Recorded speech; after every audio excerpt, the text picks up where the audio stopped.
As it embarks on its fifth decade, the Rite Aid Cleveland Marathon has a few signs of wear and tear, but one of the nation's 50 oldest races remains the baby of Jack Staph and his family. The 41st running of the event, which kicks off with a health and fitness expo on Friday, May 18th, and concludes with the 10K, half marathon and marathon 2 days later, is expected to bring more than 50,000 people downtown. The number of participants has been plateauing at about 15,000, said Staph, who was the chairman of the first marathon in 1977 and acquired the rights to the race from CBS in 2002. The current figure is down from an estimated 20,000 in 2012 but well above the 10,000 or fewer who were competing more than a decade ago. The 2005 edition of a half marathon, which includes walking divisions, helped to spark a growth in female participants for an event that Staph said used to be comprised of 60% males. Now, females make up about 58% of the total participants, and account for 60% of the half-marathon field. It really took off. The half has become very popular for females, said Jack Staph of an event that was the vision of his son, Ralph, the marathon's race director. Those trends mirror a 2017 Running USA survey, which said 57% of the finishers in U.S. races were women in 2016, up from 48% in 2005. The study said the total number of finishers in U.S. races dropped 1% in 2016, after a 9% decline the year before. It hasn't changed for the Cleveland Marathon is the stiff competition it faces from its regional counterparts, most notably Cincinnati and Pittsburgh. The two cities each held their marathons on May 6th and combined for more than 80,000 participants. This is a full-time business, Jack Staph said. Everything has to be managed, including expenses. You have to put a product out there, and that product has to be the best one, because you're competing with everyone else. That has meant the marathon staff of 5, Jack. The event's executive director, and 4 full-timers, including Ralph Staph, have had to get extremely creative. The elder Staph said, "The most important thing is the experience for the runner. They're our customers," Staph said. What they get in their goodie bag, what's their experience like, what roads are we going through, what is the finish line like, what's the beer garden like afterward.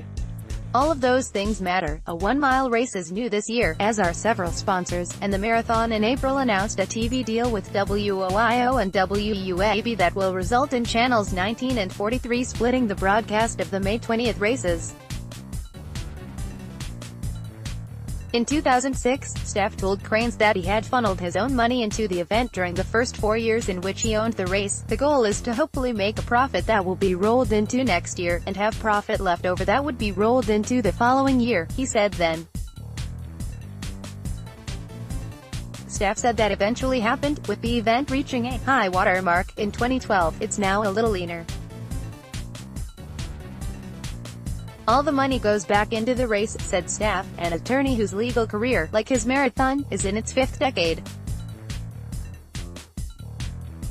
He said the marathon has an outside sales rep who sells sponsorships, but we've been around long enough that people just call us. There are several dozen groups affiliated with the marathon, with Rite Aid, American Greetings and University Hospitals among the largest sponsors. This year, Envisioner's Options, a Rite Aid subsidiary, joined as the sponsor of the 5K and 8K races.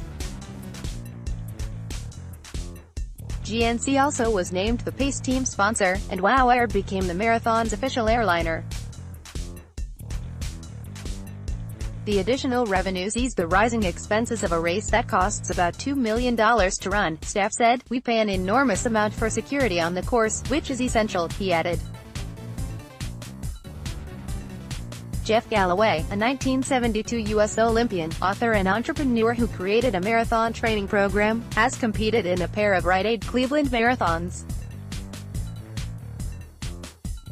The Georgia resident said the event is well-conducted and well-organized, which obviously appeals to runners, as does the Cleveland Marathon's flat course. Each marathon takes on the personality of the area, the people that put the event on and other things that may be associated with it, Galloway said.